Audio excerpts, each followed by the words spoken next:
why am I seeing LeBron's decision to stay being viewed as a pay cut? Why am I seeing that? I mean, technically it is. How so? By a couple of $1 million.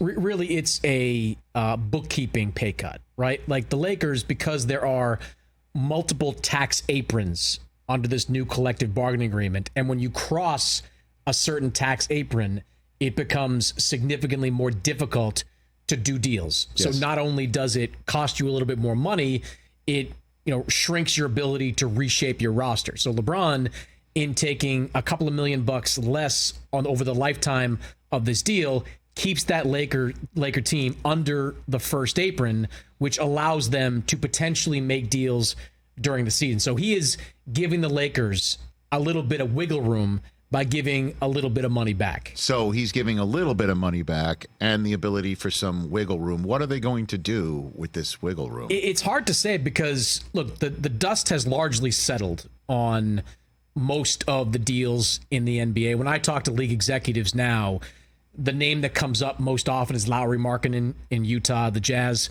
may elect to move off him, and there are several teams that are... He's a terrific player, man. Terrific player. And I think the Jazz, knowing Danny Ainge, when you have a property like Lauri Markkanen and several teams anxious to get their hands on him to keep up with this arms race that's going on, specifically in the Western Conference, you're in an advantageous position. The Knicks got 5 first-round picks in exchange for Mikal Bridges. I would imagine that or right around that is the starting point for the Jazz with a trade for Lauri Markkanen. So people are talking about Markkanen.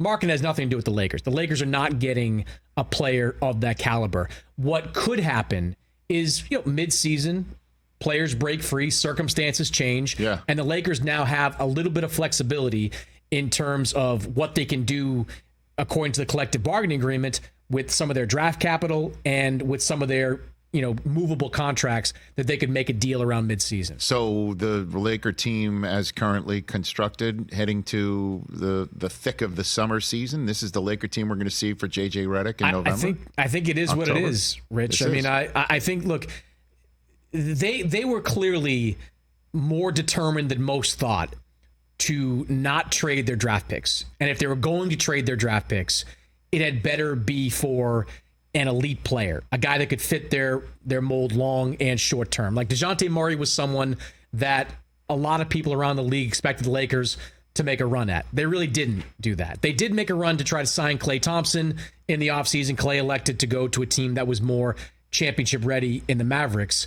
But the Lakers don't want to just deal away picks into the 2030s. And that's what we're talking about. We're talking about picks the Lakers would trade into the next decade that will hamstring them and their ability to build the team moving forward. So the Lakers, they decide to sit back. A lot of people are high on, Dalton Connect. Rookies don't generally make a big impact in year one at least. So the team we saw last year with the Lakers is probably going to be the team we see this year. Well, I mean, when Dalton Connect got drafted, you want to go ahead and say what you were thinking when Connect got drafted? I thought it meant Reeves is out because isn't Reeves being asked for in trade offers? He's being asked for. The Lakers, from what I've been told, have been pretty resistant to dealing him. Mm-hmm. Look, he's 25, 26 years old.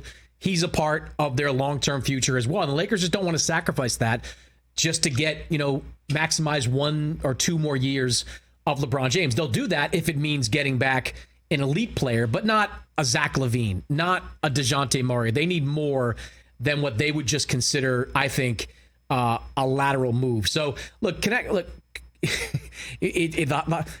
love about the draft, just in general, is that we went into the draft, most people saying it was garbage, saying it was one of the worst drafts we've had in years. Now that it's over, everybody's going to help. Everybody's going to be an impact player in this team.